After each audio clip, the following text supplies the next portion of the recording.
तो कैसे हैं आप लोग। चलिए बात कर लेते हैं आज दिन भर सोशल मीडिया में जो ट्रेंड कर रही थी उन खबरों की। मैं हूं राकेश कुमार और चलते हैं पहली बड़ी अपडेट पर। देखिए पहली अपडेट आ रही है यूपी से। यहां पर होली उत्सव के दौरान किसी भी तरह के विवाद से बचने के लिए वहां पर जो भी मस्जिदें हैं उनको तिरपाल या पन्नियों से ढक दिया गया है। आपको एक बात बता दें कि शाहजहांपुर में सबसे ज्यादा 67 मस्जिदें हैं, उनको तिरपाल या पन्नी से कवर कर दिया गया है, मतलब ढक दिया गया है। क्योंकि आपको बता दें कि यहां पर जूता मार होली खेले जाने की परंपरा है जो 300 साल से चली आ रही है। और जब लाट साहब का जुलूस यहां से निकलता है तो उन पर रंग फेंका जाता है, जूते और चप्पल बरसाए जाते हैं। इस दौरान किसी मस्जिद पर रंग ना गिर जाए, कोई जूता चप्पल उनको टच नहीं कर जाए, इसलिए वहां पर उस मार्ग में जो भी मस्जिदें हैं उनको तिरपाल पन्नी से कवर कर दिया गया है और उनको छुपा दिया गया है। तो होली उत्सव के दौरान हुड़दंग से बचने के लिए जो यूपी में उपाय निकाला गया है उसको आप कैसे देखते हैं, कमेंट करके अपनी राय आप जरूर दें। दोस्तों अगली बड़ी अपडेट है वो डोली चाय वाले से जुड़ी हुई है। डोली चाय वाला जिन्होंने बिल गेट्स को चाय पिलाई, उसके बाद में उनकी किस्मत दिन दूनी रात चौगुनी प्रगति कर रही है।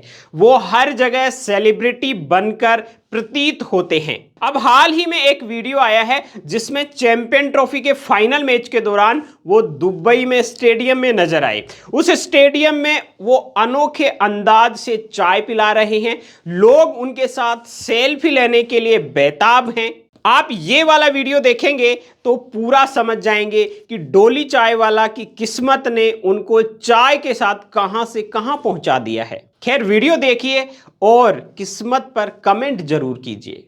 अगली बड़ी अपडेट पर चलते हैं। आपको बता दें 280 दिन से सुनीता विलियम्स स्पेस में फंसी हुई है। एक रिपोर्ट आई थी कि 12 मार्च को उनको लाने के लिए मिशन क्रू 10 लॉन्च होना है, लेकिन उसमें भी तकनीकी खराबी आ गई।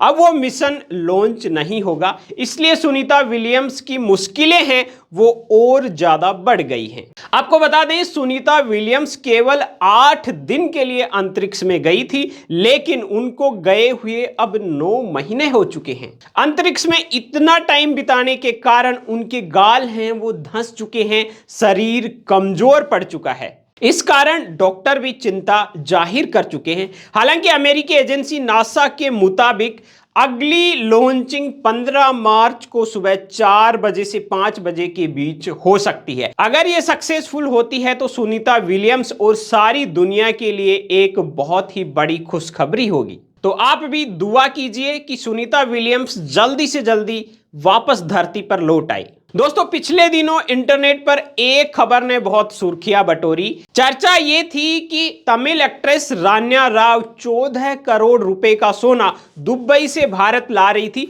और एयरपोर्ट पर पकड़ी गई। अब रान्या ने डीआरआई की पूछताछ में खुलासा किया है कि किस तरह उन्होंने इस काम को अंजाम तक पहुंचाया है।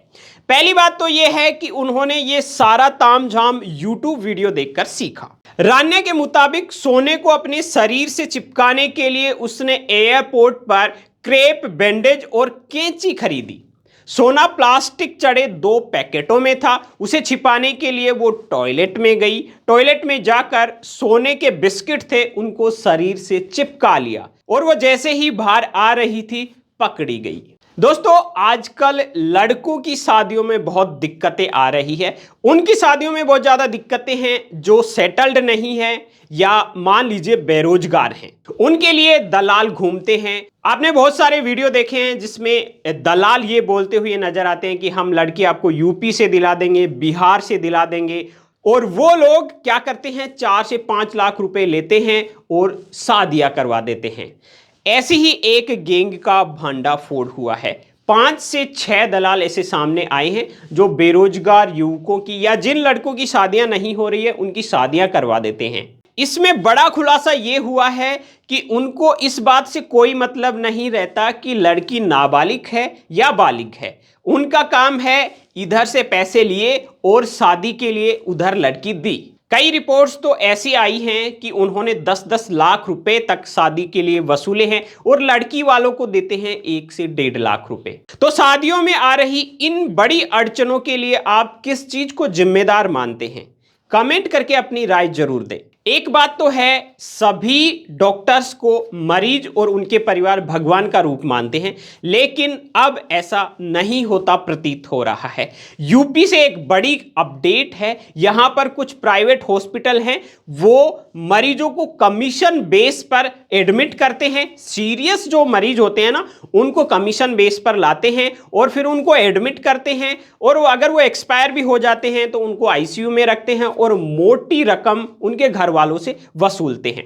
अब ऐसे 4 हॉस्पिटल हैं जिनका भांडाफोड़ हुआ है। हॉस्पिटल तो 4 से ज्यादा है, लेकिन 4 का लाइसेंस है वो रद्द कर दिया गया है। ये क्या है? ये हॉस्पिटल मरीजों की खरीद फरोख्त करते थे, दलाल बीच में रखते थे, उनको कुछ कमीशन देते थे और मरीज के घर वालों से मोटी रकम वसूलते थे। ये सभी प्राइवेट हॉस्पिटल थे। इनका नाम आप स्क्रीन पर भी देख सकते हैं, जिनमें एक नाम है हेरिटेज हॉस्पिटल, न्यू शिवाय हॉस्पिटल, गोरक्ष हॉस्पिटल, न्यू जीवन हॉस्पिटल। इन हॉस्पिटल का तो लाइसेंस रद्द कर दिया है। इनके अलावा कुछ और भी हॉस्पिटल हैं जिनको कारण बताओ नोटिस दे दिया है। तो प्राइवेट हॉस्पिटल्स में चल रही सरेआम लूटपाट के लिए आप किसको जिम्मेदार मानते हैं?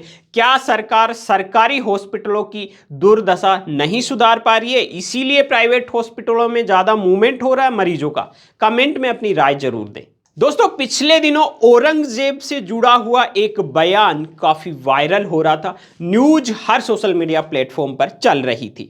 बात 3 मार्च की है। महाराष्ट्र के सपा विधायक अबू आजमी विधानसभा से बाहर निकल रहे थे। चलते चलते एक रिपोर्टर ने उनसे सवाल कर लिया।